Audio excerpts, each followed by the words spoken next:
할렐루야. 오늘도 힘차게 찬양드리며 우리 예수 그리스도 우리의 목자 되신 하나님을 향해 나아가겠습니다. 주는 나를 기르시는 목자 우리 예수 그리스도의 이름을 찬양드립니다. 주는 나를 기르시는 목자요, 나는 주님의 귀한 어린 양.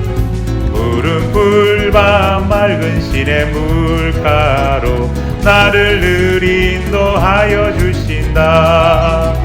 주는 나의 좋은 목자라는 그의 어린 양. 저를 따라 꼴을 먹여주시니 내게 부족함 전혀 없어라. 주는 나의 좋은 목자라는 그의 어린 양.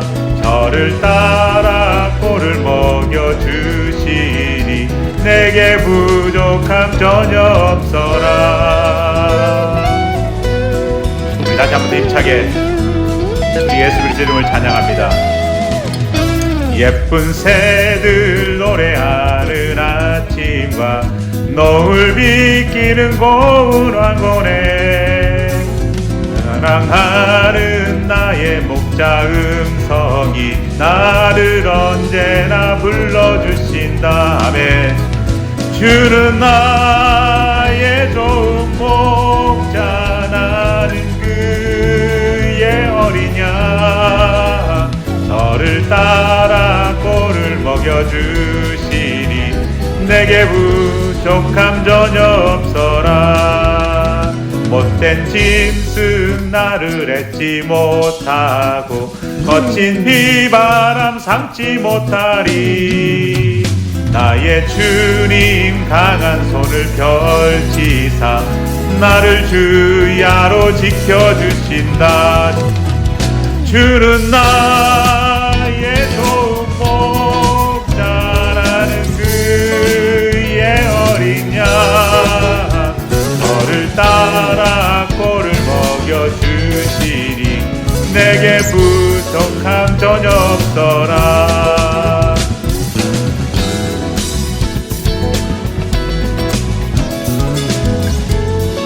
만왕의 왕 되신 우리 예수 그리스도의 이름을 힘차게 찬양드립니다. 그 주님 안에서 우리는 안식을 얻을 수 있습니다. 다시 한번 찬양합니다. 주는 나의 좋은 목자, 나는 그의 어린 양. 저를 따라 꼴을 먹여주시니 내게 부족함 전혀 없어라. 주는 나의 좋은 목자, 나는 그의 어린 양. 저를 따라 꼴을 먹여주시니 내게 부족함 전혀 없어라.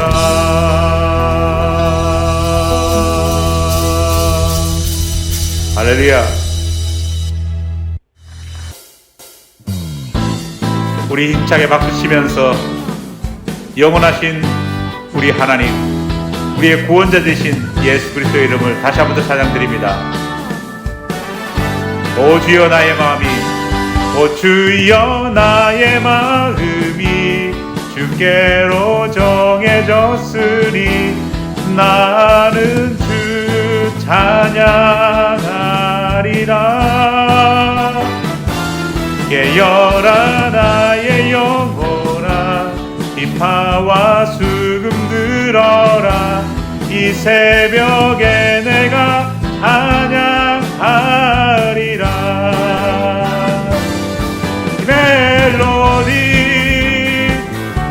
멜로디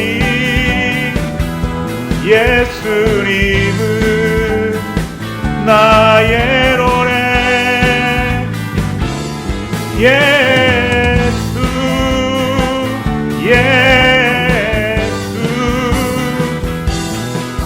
예수님은 나의 노래. 오 주께로 정해졌으니 나는 주 찬양하리라. 깨어라 나의 영혼아, 비파와 수금 들어라. 이 새벽에 내가 찬양하리라. 멜로디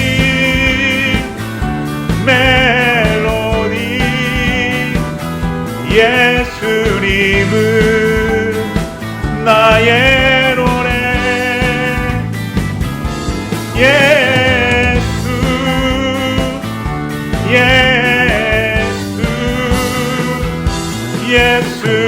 예수님은 나의 노래. 멜로디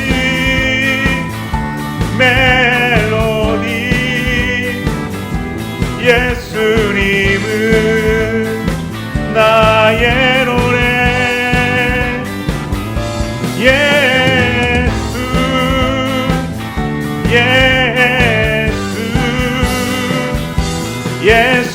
예수님은 나의 노래.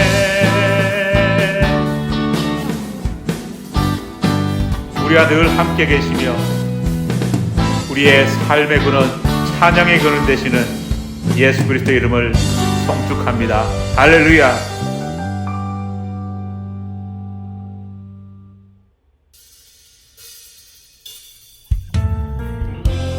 오늘 또 이 자리 가운데 불러주신 하나님의 크신 은혜를 생각하며 우리 함께 우리의 공동체를 이루게 하신 주의 이름을 찬양드립니다.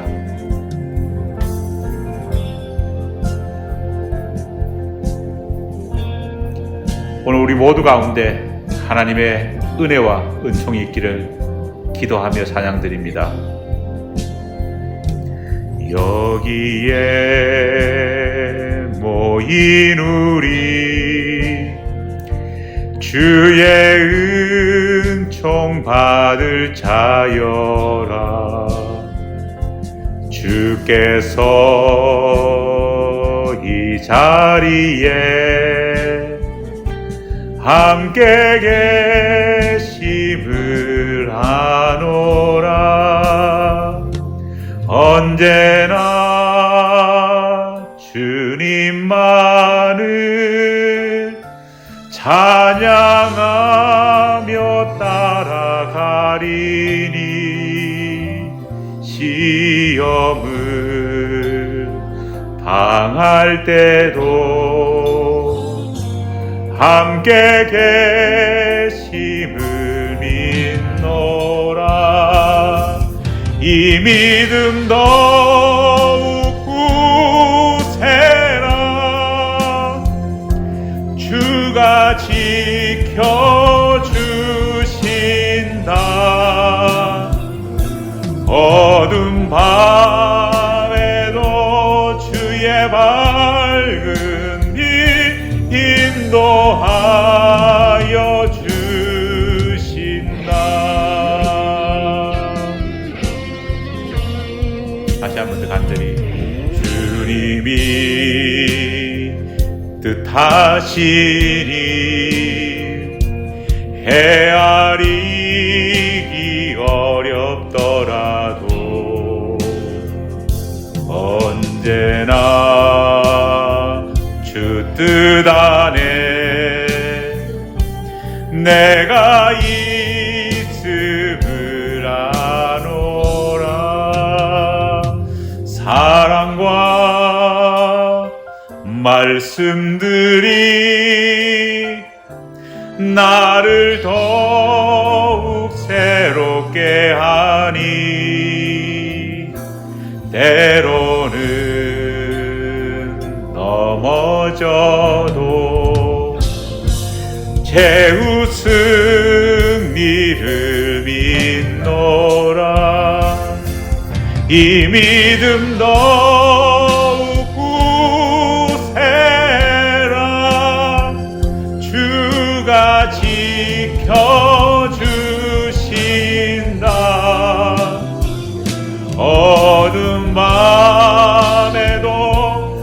우리의 밝은 길 인도하여 주신다.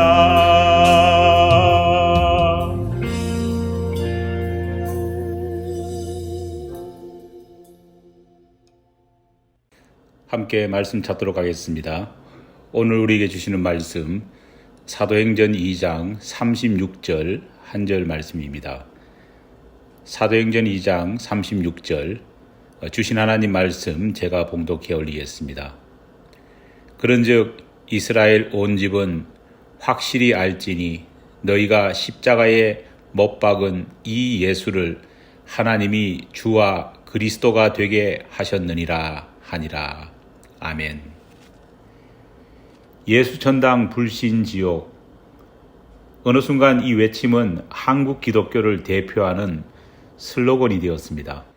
저 역시 한국을 떠나온 지 15년이나 되었고 한국을 방문한 지도 10년 세월이 훌쩍 지나가 버렸기 때문에 지금도 사람들이 전도를 하면서 예수 천당 불신 지옥이라는 이 슬로건을 예전같이 많이 사용하고 있는지는 잘 모르겠습니다.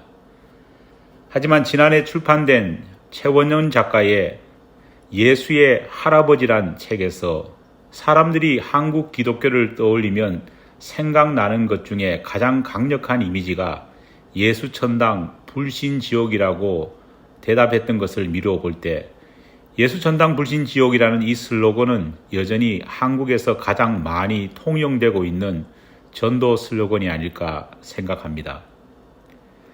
예수 천당 불신 지옥이라는 슬로건은 한국 땅에서만 들을 수 있는 슬로건은 아닙니다. 몇 달 전 맨하탄에 있는 메이시 백화점 본점 근처를 지나갈 일이 있었습니다. 수많은 사람들이 거리를 지나면서 내뱉는 영어 대화들 사이에 또렷하게 들리는 한국말이 있었습니다.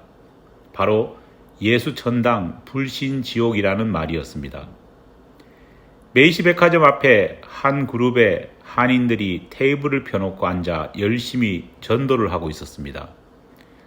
하지만 전도라고 해서 우리가 흔히 생각하는 사람들과 1대1로 만나 전도지를 나눠주고 복음을 제시하는 그런 노방전도는 아니었습니다. 소형 확성기를 켜놓은 한 여자분이 일방적으로 예수 천당 불신지옥을 외치면서 사실 사람들을 향해 저주에 가까운 악담을 늘어놓고 있었습니다. 예수를 믿지 않으면 앞으로 겪게 될 무시무시한 심판에 대해 성경에 기록된 내용과 자신이 상상한 듯한 내용을 적절하게 섞어가면서 사람들을 향해 퍼붓고 있었습니다. 나머지 사람들 역시 사람들이 앉아있는 테이블과 의자 주변에 앉아 훨씬 작지만 비슷한 류의 말을 하고 있었습니다. 사실 저 역시 목사지만 그런 모습을 보면서 마음에 감동이 일어나거나 참 귀한 일을 하고 계신다라는 생각보다는 많이 불편했습니다. 예수 천당 불신지옥이라는 말을 처음 외친 사람은 일제강점기 안수받으신 최봉석이라는 목사님이셨습니다. 한국 교회사를 보면 최봉석 목사님은 언행이 반듯하고 평안과 안정된 세상살이보다는 차라리 참된 신앙인으로서 불평과 고됨을 믿음 안에서 견디는 신앙의 기계가 있었던 그런 인물로 묘사되어 있습니다. 보통 사람들에게 이분은 최권능 목사라는 닉네임으로 더 많이 알려져 있습니다. 이분이 전도하실 때 주로 사용했던 슬로건이 바로 예수 천당 불신 지옥이었습니다. 하지만 최건능 목사님은 예수 천당 불신 지옥이라는 이 말을 우리가 오늘날 흔히 생각하는 그런 류의 예수 천당 불신 지옥과는 많이 다른 의미로 사용하셨습니다. 요즘 사람들에게 예수 천당 불신 지옥이라는 말은 예수를 믿어 지옥 형벌에서 벗어나자는 뜻이 강합니다. 또 예수 천당 불신 지옥이라는 말은 예수 믿고 구원받아 복받고 잘 살자는 의미가 강합니다. 한마디로 말해 예수 천당 불신 지옥이라는 뜻을 샤머니즘에서 말해온 길흉 화복이라는 이 슬로건을 기독교식으로 바꾼 버전 정도로 생각할 수 있습니다. 안타깝게도 예수 천당 불신 지옥이라는 말을 듣고 예수를 믿고 난 다음 일어날 나의 변화된 삶에 대해 생각하는 사람들은 거의 없습니다. 예수를 믿고 난 후 하나님의 자녀로서 어떻게 살아야 하는지에 대한 언급이 없다는 것은 예수 천당 불신 지옥이란 슬로건이 가지고 있는 가장 큰 맹점이라 할 수 있습니다. 어느 순간 한국 기독교는 이 슬로건처럼 되어버렸습니다. 기독교 신앙을 믿기만 하면 천국 가고 믿기만 하면 지금보다 더 나은 세상 복을 받을 수 있다는 단순한 논리로 바꾸어버린 겁니다. 하지만 최건동 목사가 예수천당 불신지옥이라는 말을 이런 의미로 사용한 것은 결코 아닙니다. 오히려 그는 지금 우리가 생각하는 것과 정반대의 의미로 이 슬로건을 외쳤습니다. 최건동 목사는 부유했던 삶을 뒤로하고 스스로 목사가 되어 가난한 이들을 위해 한평생을 바쳤던 인물입니다. 그는 단순히 죽은 이후에 경험할 내세만을 생각했던 사람은 아니었습니다. 최건능 목사는 신사참배를 거부했다는 이유로 감옥에 끌려가 온갖 고문을 당했습니다. 예수 믿어 천국 티켓을 따겠다고, 그리고 예수 믿어 길흉하복하자는 데 만족해서 그는 아무것도 하지 않는 그런 삶을 살지는 않았습니다. 오히려 최건능 목사는 그의 삶을 통해 예수 믿고 변화된 사람이 어떻게 살아야 할지를 먼저 보여주는 삶을 살았던 겁니다. 그렇다면 왜 그는 예수천당 불신지옥이라는 이런 단순한 슬로건을 외친 것일까요? 그 이유는 글자를 모르는 문맹자, 학교는 물론 서당조차 다녀보지 못한 학맹자들이 대다수였던 당시 상황 속에서 성경을 차근차근 가르친다는 것이 현실적으로 불가능했기 때문입니다. 그렇기에 사람들에게 복음을 전할 수 있는 방법은 가장 단순 명료하게 마치 슬로건으로 전해야 했기 때문입니다. 슬로건 역시 짧고 강렬해야 했습니다. 안타깝게도 이런 상황 속에서 만들어진 예수천당 불신지옥이라는 슬로건은 아쉽게도 기독교를 너무 단순한 종교, 너무 저급한 진리를 담고 있는 종교로 인식되게 만들어버렸습니다. 경동교회를 담임하셨던 강원용 목사님께서는 언젠가 속된 말로 너무너무 단순 무식, 단순 과격해져 버린 기독교의 상황을 바라보시면서 이런 말씀을 하셨습니다. 우리 기독교의 참된 목표는 예수를 믿어 천당 가는 것이 아니라 예수의 제자가 되는 것이다. 예수님을 신으로 숭배하는 것, 그 예수님이 줄 특별한 선물을 받는 것에 목적이 있는 것이 아니라 예수와 함께 예수님을 따르면서 살아가는 하나님의 참 자녀가 되는 것이 크리스찬의 목적이라는 말입니다. 폴 틸리라는 신학자는 우리의 이런 예수 닮는 삶, 하나님의 자녀로서의 품성을 기르는 삶이야말로 우리가 진정한 성숙된 참된 천국 백성이 될 수 있는 길이다, 그렇게 말했습니다. 우리는 흔히 기독교인 우리 자신을 신앙인이라 부릅니다. 이 말 뜻이 무엇일까요? 신앙이라는 말은 믿을 신자와 우러러 앙자가 결합된 형태입니다.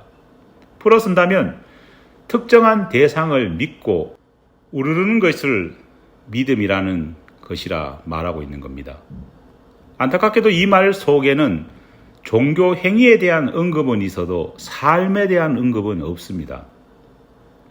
우리가 보통 전도할 때 믿음을 갖게 되는 행위를 표현하는 말로 한국교회에서 많이 사용하는 단어가 영접이라는 말입니다. 이 단어를 풀어보면 맞이할 영에 이을 접자가 결합된 형태로 글자 그대로의 뜻은 신과 인간이 만난다. 다시 말해 인간이 신과 접신한다는 그런 의미를 가지고 있습니다. 안타깝게도 이 말 속에도 종교 행위에 대한 언급은 있지만 믿는 자가 어떻게 살아야 할지에 대한 삶에 대한 언급은 없습니다. 말이 삶을 결정한다는 격언이 있지 않습니까? 한국 교인들이 신앙이나 영접 같은 단어를 사용하면서 의식적이든 무의식적이든 그 말 속에 담긴 한자적인 의미만 생각하니 한국 기독교인들에게 종교 행위는 있지만 크리스찬으로서 어떻게 살아가야 될지에 대한 삶의 모습에 대한 고민은 많이 등한시되어 왔습니다. 전도, 다시 말해 도를 전하고 도를 선포하는 종교 행위에는 관심이 있었지만 그 도대로 사는 모습은 보여줄 수도 없었습니다.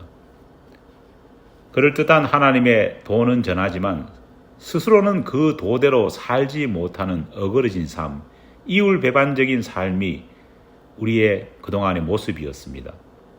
도만 중요하지 삶이 얼마나 더 중요한지를 모르니 단지 머릿속에 이론에 따라 잘못을 저지르더라도 스스로 셀프 사면을 하고 온갖 부정부패, 비리 그리고 성폭력에 물들어도 한국교회는 예수천당과 불신지옥만을 외칠 뿐 이 세상 속에서의 삶의 모습을 바꾸려고 고민하지 않았습니다.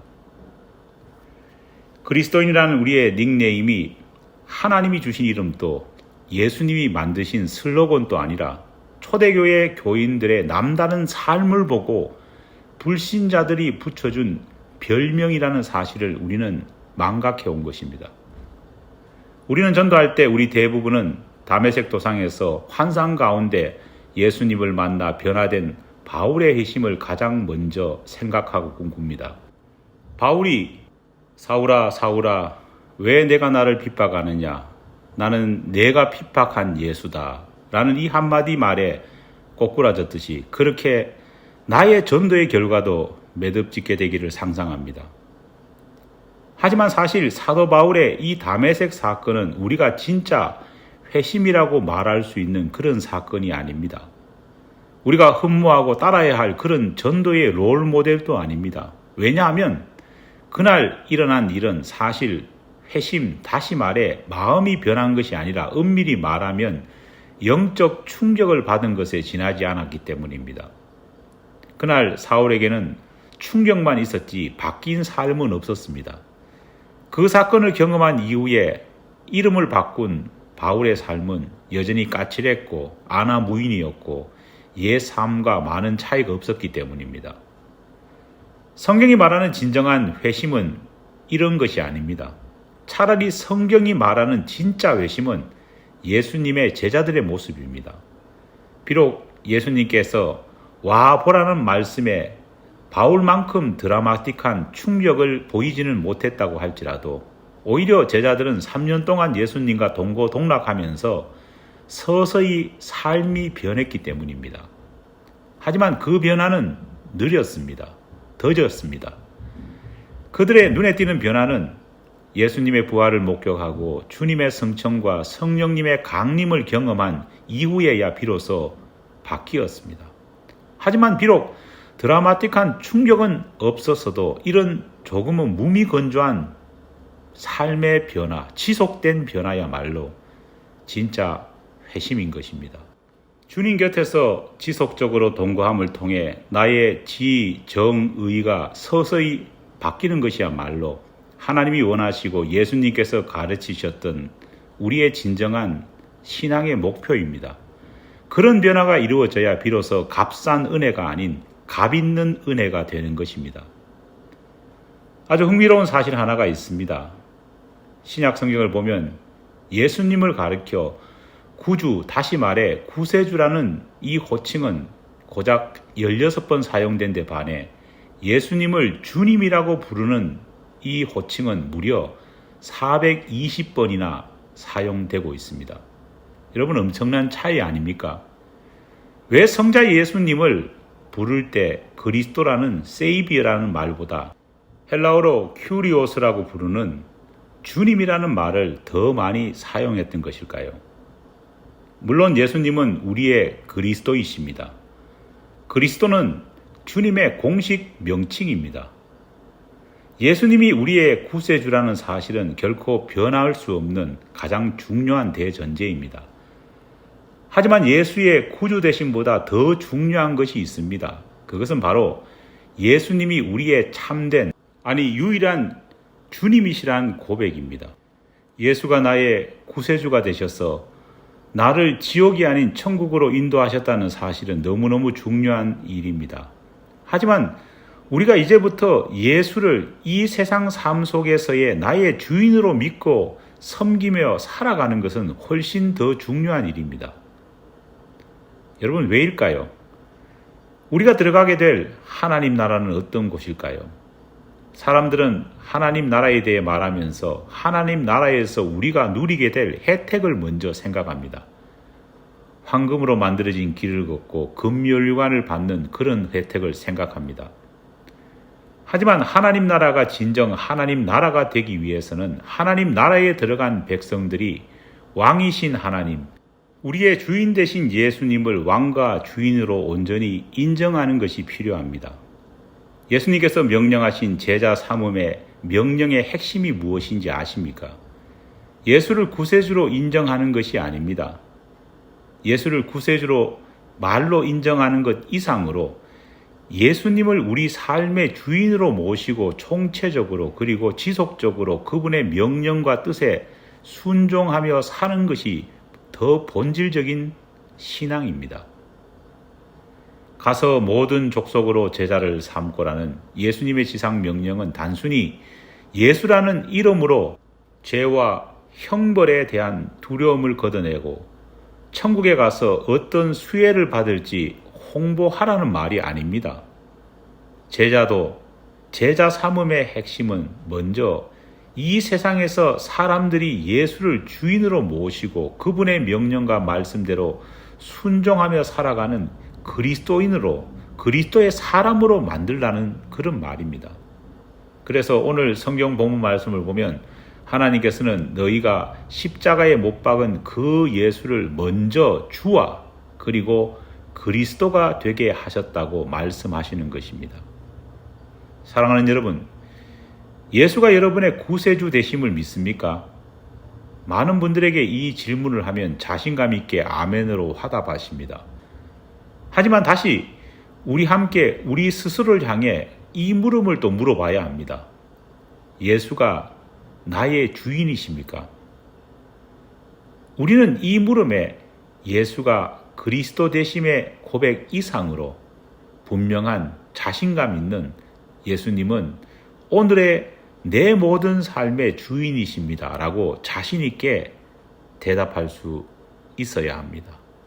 기도하겠습니다. 하나님, 구원을 위해서 지옥 형벌을 면하기 위해서 예수의 구세주 되심을 우리는 분명히 자신감 있게 고백합니다. 하지만 여전히 예수 그리스도가 우리 삶의 주인이심을 자신 있게 고백하고 있지는 못합니다. 하나님, 참된 그리스도인이 되기 위해서 예수님을 나의 주인으로 온전히 인정할 수 있는 믿음의 지경까지 우리의 신앙이 자랄 수 있도록 도와주시옵소서. 예수님 이름으로 기도하옵나이다. 아멘. 이 시간 우리 함께 중보기도 드리겠습니다. 먼저 교우들을 위한 중보기도를 하나님 앞에 올려드립니다. 오늘 받은 말씀을 깊이 생각하며 하나님 앞에 기도하겠습니다. 혼란한 시대 가운데에 더욱더 분명한 믿음을 가지고 하나님의 말씀 앞에 바로 설 수 있게 해달라고 기도하겠습니다. 두 번째로 교회 학교를 위해서 기도합니다. 다음 세대가 우리 교회의 어린 심령들과 젊은이를 통해 활짝 열릴 수 있게 해달라고 기도하겠습니다. 기도가 필요한 교우들을 위해 기도합니다. 어건 장로님, 김명재 장로님, 연정자 집사님, 그리고 우리 최영미 사모님을 위해서 집중해서 기도하겠습니다. 한국에 있는 우리 교우들을 위해서 기도합니다. 명주시 집사, 최혁, 장은진, 성화, 민우를 위해서 계속해서 기도하겠습니다. 힘들고 어려운 경제적인 상황 속에 있습니다. 우리 교우들의 사업과 사업체를 하나님 복 주시고 지켜달라고 기도하겠습니다. 다 함께 기도하겠습니다.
두 번째로 교회를 위한 중보기도를 하나님께 드리겠습니다.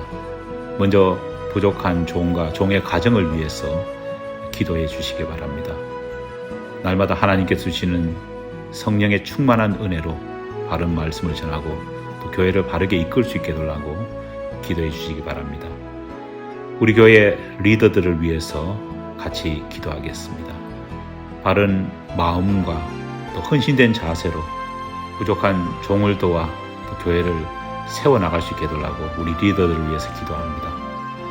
그리고 우리 각자 성도들을 위해서 기도하겠습니다. 특별히 마을 모임에서 나눈 기도 제목들을 생각하며 우리 교우들을 위해서 중보하겠습니다. 다 같이 기도하겠습니다.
마지막으로 이웃과 선교지를 위해 중보 기도드리겠습니다.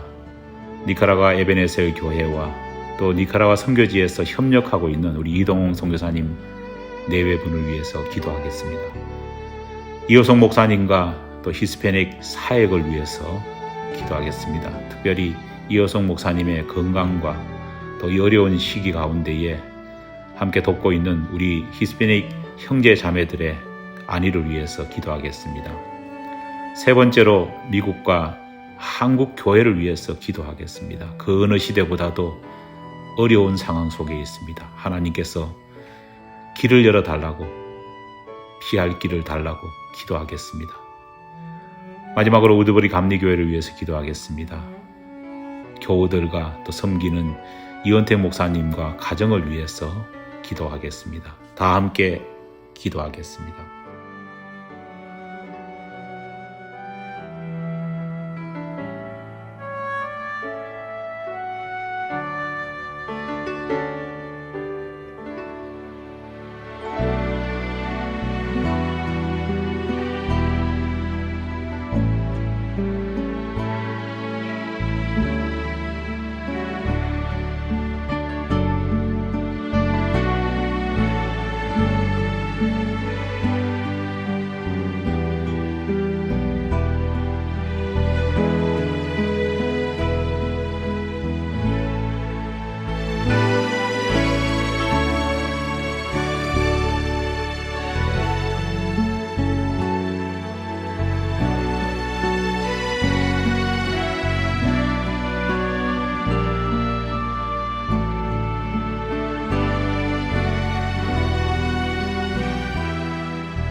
우리 힘차게 찬양드리며 세상에서 우리의 가란 영혼을 채워주실 예수 그리스도의 이름을 찬양드립니다.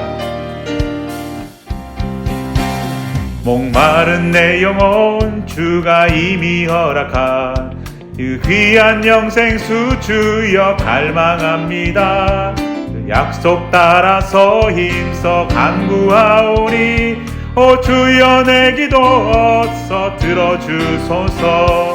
예수의 사랑 예수의 사랑 바다 물결같이 내게 임하니 영광의 물결에 온전히 쌓여서 내 영혼의 기쁨 한량없도다.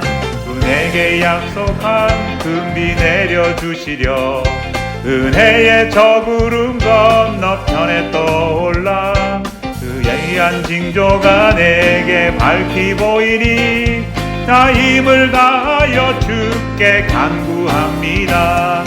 예수의 사랑 예수의 사랑 바다 물결같이 내게 임하니 영광의 물결에 온전히 쌓여서 내 영혼의 기쁨 한량없도다.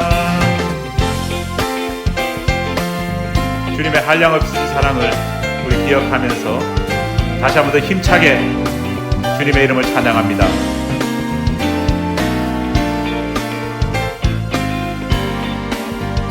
우리 다 함께 찬양 드립니다. 은혜의 소낙비 지금 흡족히 내려 구원의 큰 강물 흘러 차고 넘쳐서 내 추한 모든 죄 모두 씻어버리니 나 지금 은혜를 충만하게 받았네. 예수의 사랑 예수의 사랑 바다 물결같이 내게 임하니 영광의 물결에 온전히 쌓여서 내 영혼의 기쁨 한량없도다. 그 차고 넘치는 주의 은혜의 물결 힘차게 밀려와 내게 만족합니다. 오 할렐루야로 주를 찬송하오니 나 맘의 기쁨이 항상 충만함이라. 예수의 사랑 예수의 사랑 바다 물결같이 내게 임하니 영광의 물결에 온전히 쌓여서 내 영혼의 기쁨 한량없도다. 예수의 사랑 예수의 사랑 바다 물결같이 내게 임하니 영광의 물결에 온전히 쌓여서 내 영혼의 기쁨 한량없도. 다시 한 번 더. 예수의 사랑 예수의 사랑 바다 물결같이 내게 임하니 영광의 물결에 온전히 쌓여서 내 영혼의 기쁨 한량없도다. 예수의 사랑 예수의 사랑 바다 물결같이 내게 임하니 영광의 물결에 온전히 쌓여서 내 영혼의 기쁨 한량없도다. 내 영혼의 기쁨 한량없도다. 내 영혼의 기쁨 한량없도다. 할렐루야.